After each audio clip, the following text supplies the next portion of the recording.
Assalamualaikum warahmatullahi wabarakatuh. Salve, salam sejahtera, Om Swastiastu, Namo Buddhaya, salam kebajikan.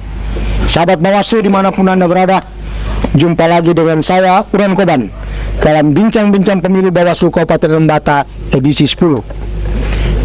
Di kesempatan kali ini, kita bicara secara khusus tentang netralitas pers dalam pemilu 2024. Hadir pada di kesempatan kali ini seorang jurnalis senior yang sudah melanglang buana kemana-mana ini. Beliau malam hari ini tampil dengan malam hari ini Bung Freddy, ini rambut juga baru ini. Kita sapa dulu Bapak Frederikus Waon, atau biasa disapa Bung Fred. Bung Fred, apa kabar Bung Fred? Selamat malam. Selamat malam, sehat-sehat ya Bung Fred. Iya, ini malam hari ini tambah ganteng ya Bang kelihatannya.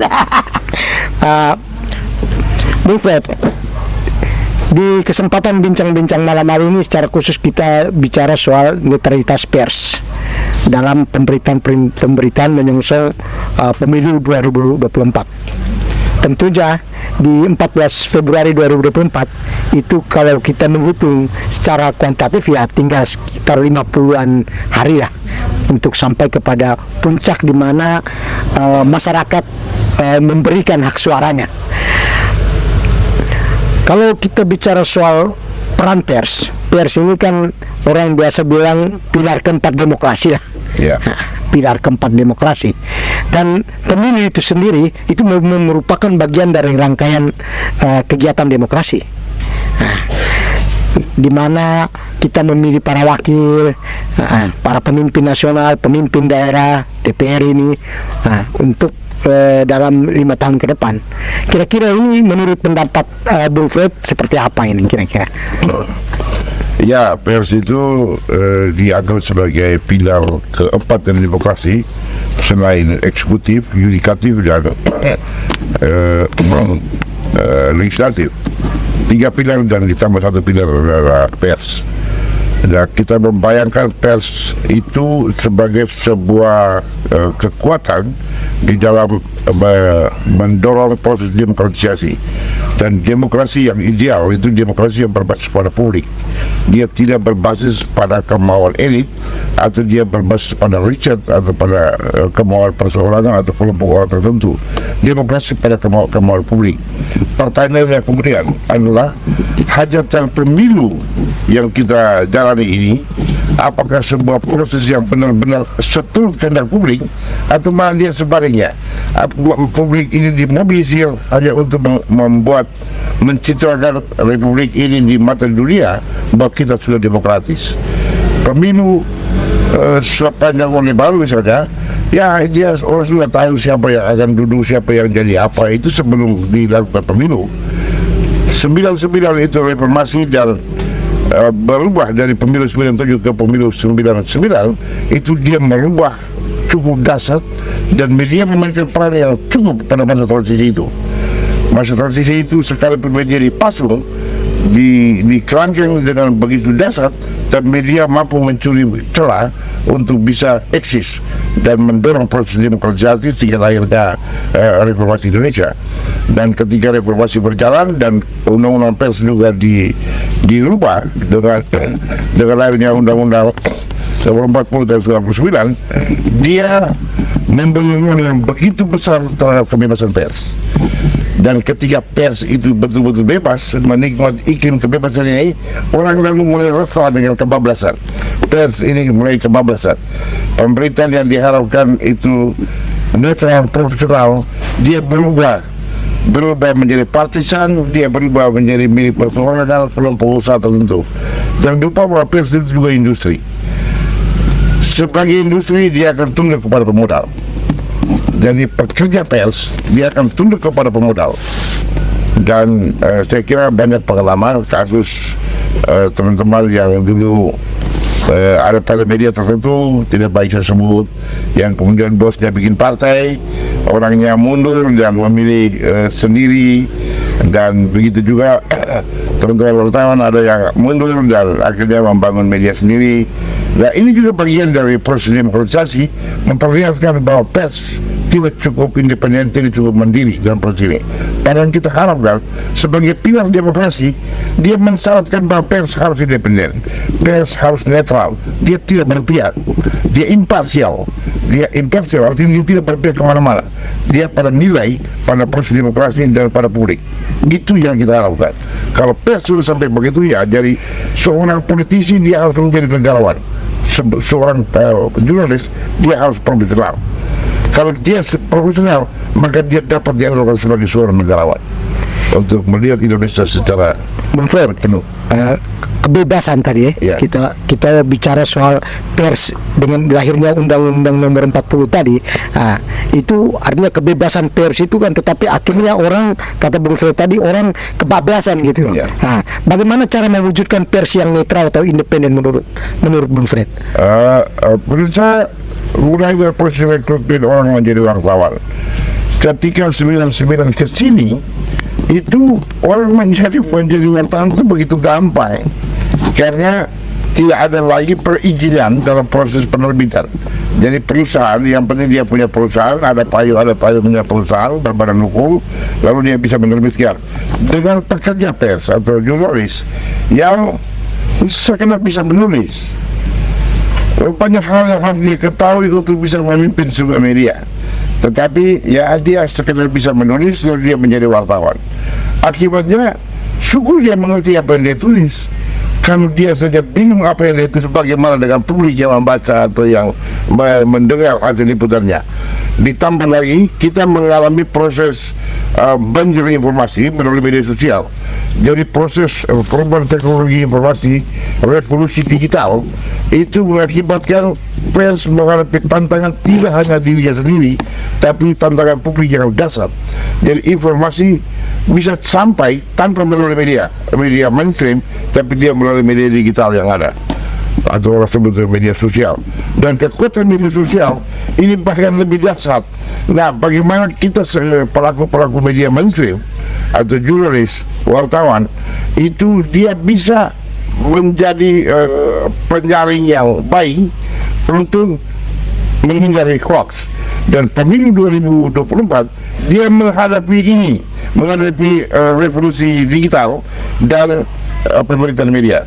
Mana yang harus diikuti publik? Apakah media mainstream ini bisa lebih kuat daripada media digital, media online, media sosial, atau mana dia tenggelam, dia ikut larut di dalam ini dalam pemerintahan. Nah, ini yang saya kira, tadi singgung soal proses rekrutmen wartawan ya.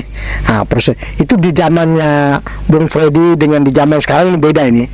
ya bedanya di mana itu? jauh. Dulu itu menjadi jurnalis, satu hal yang harus diuji kompetensinya adalah psikologi.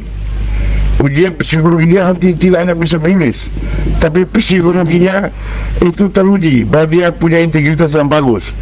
Psikologi karena godaan jadi jurnalis itu, kalau teman saya itu pernah tidak lolos uji kompetensi menjadi wartawan hanya karena menggambar. Ketika disuruh instruktur yang menguji psikotes itu suruh gambar, ada yang gambar taman, ada yang gambar ini, dia gambar mobil, lalu dia tidak lulus karena gambar mobil. Karena menjadi wartawan itu, bagaimana kau punya gaji cukup beli mobil itu? Ya, dan kau punya peluang untuk mendapatkan mobil dengan kedudukanmu sebagai wartawan, sehingga dia tidak lulus bukan karena dia tidak mampu, tetapi karena orientasi yang berbahaya, integritas dia berbahaya, sehingga dia tidak lulus. Sehingga uji kompetensi itu juga psikologi jadi diuji. Nah sekarang siapa saja bisa bikin media. Iya. Kasus terakhir di Flores Timur yang baru beberapa hari ini, ketika ada wartawan yang terima sekian belasan juta dengan kasus profesor orang ada bayar, ini berbahaya sekali.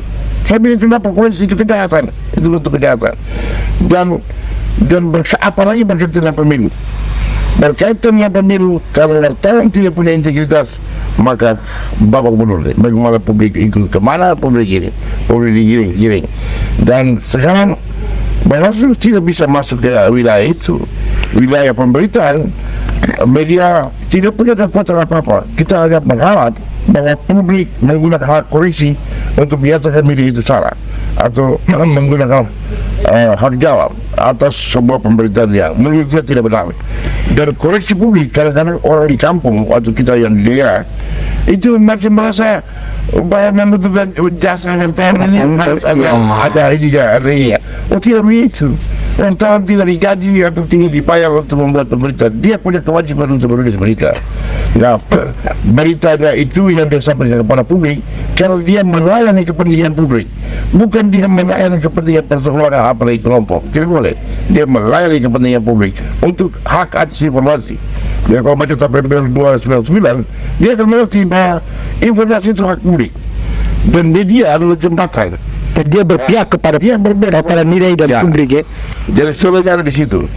Ya, ini yang ketika proses rekrutmen ini kita yang penting bisa menulis bagus lalu diambil menjadi author, ya ada potensi untuk terjadi sesuatu yang Integritas diri itu yang paling dan penting. saya senang bahwa seluruh lembaga itu menggalang media untuk terlibat dalam proses pengawasan pemilu dengan menceritakan media ini misalnya.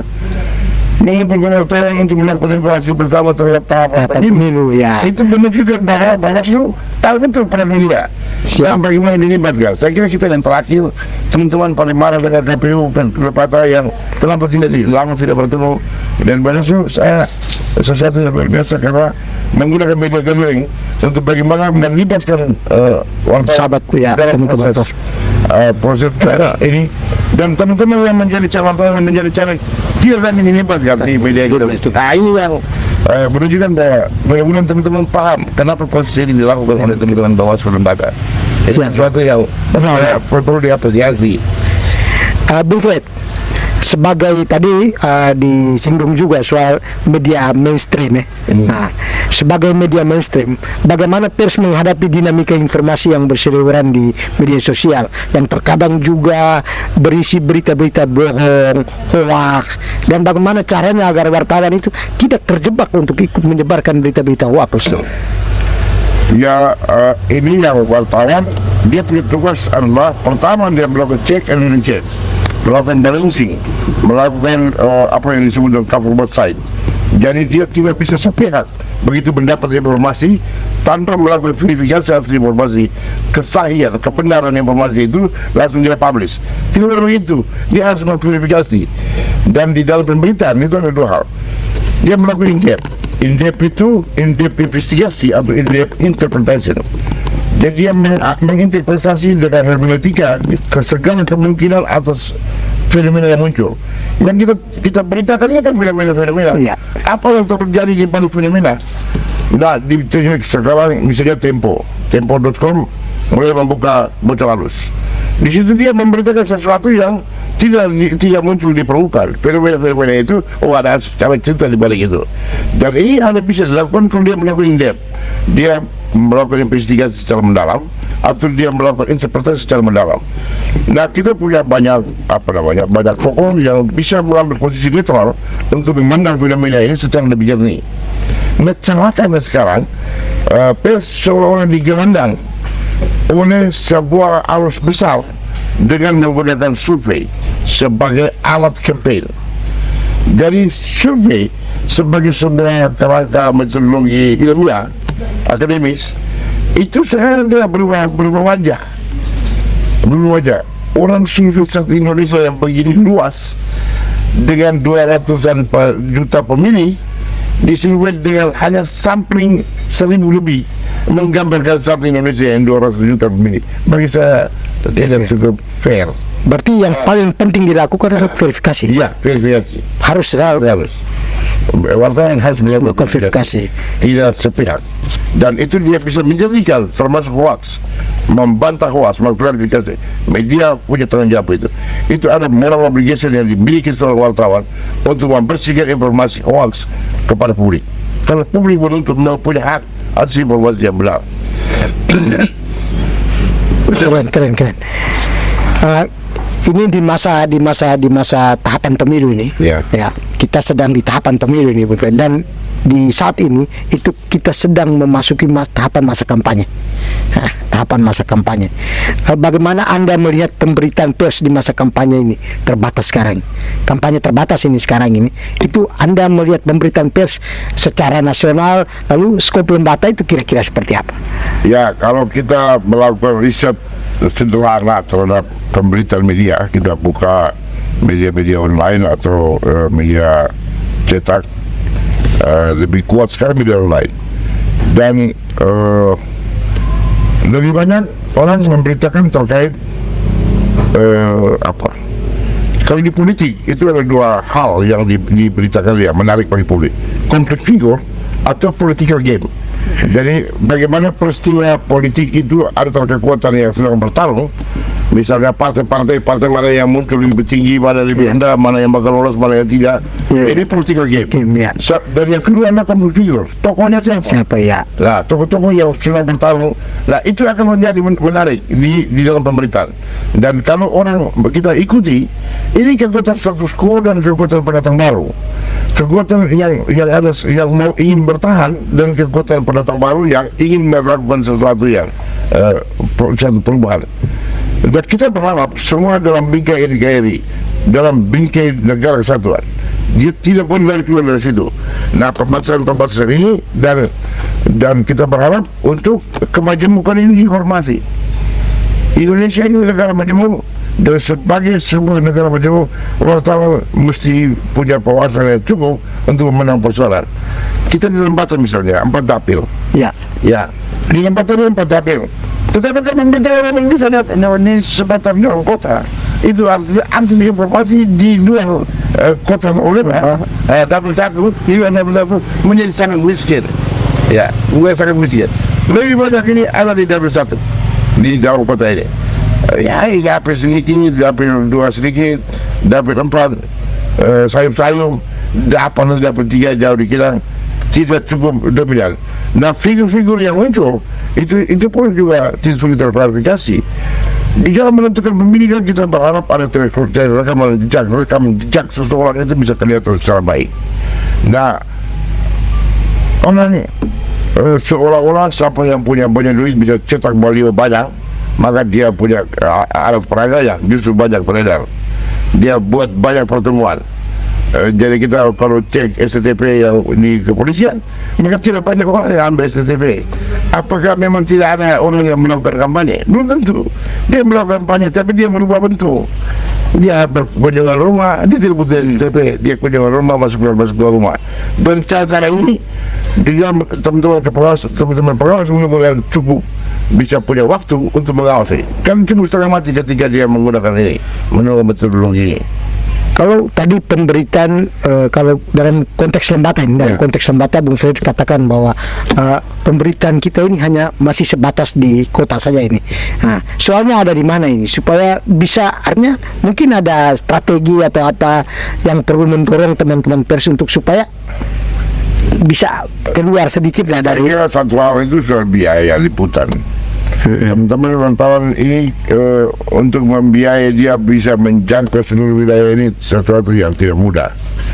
Jadi potensi misalnya kalau Bawaslu berharap agar wartawan terlibat dalam pengawasan misalnya, dia berharap publik melakukan pengawasan, informasi bisa sampai kepada media bisa melakukan investigasi, mencari tahu. Nah, ada kemarin muncul selentingan kalau ada pejabat yang membuat pernyataan tidak elok terhadap pemilih pemula, tapi sedang didalami, sedang diinvestigasi apakah benar ini. Masih belum dipublish oleh teman-teman wartawan Lembata. Saya kira prinsip kehati-hatian juga tetap dijaga, dan beberapa informasi soal kepala desa misalnya yang kemudian Bawaslu mengambil sikap memanggil, memeriksa, juga informasi itu juga berawal dari media.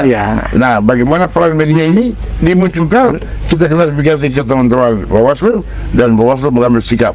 Nah, ini kan cara teman-teman media di Lembata untuk membantu Bawaslu di dalam pengawasan. Tapi bukan berarti bahwa semua bisa kita jangkau. Saya kira teman-teman punya keterbatasan untuk bisa dijangkau di Lembata. Saya kira itu. Baik, Bung Ferry, ini pertanyaan terakhir. Pertanyaan terakhir. Menurut Anda, Menurut Anda, apa yang harus dilakukan Bawaslu dalam mendorong pemerintahan pers yang independen dan tidak berpihak? Saya kira hal yang perlu adalah terus menghalau media gathering, melakukan evaluasi bersama teman-teman media terhadap segala dinamika, segala proses yang terjadi. Saya kira Bawaslu, teman-teman komisioner Bawaslu itu dia apalagi, dan ketika pelanggaran terjadi, ini sebuah game besar yang terjadi saat Indonesia.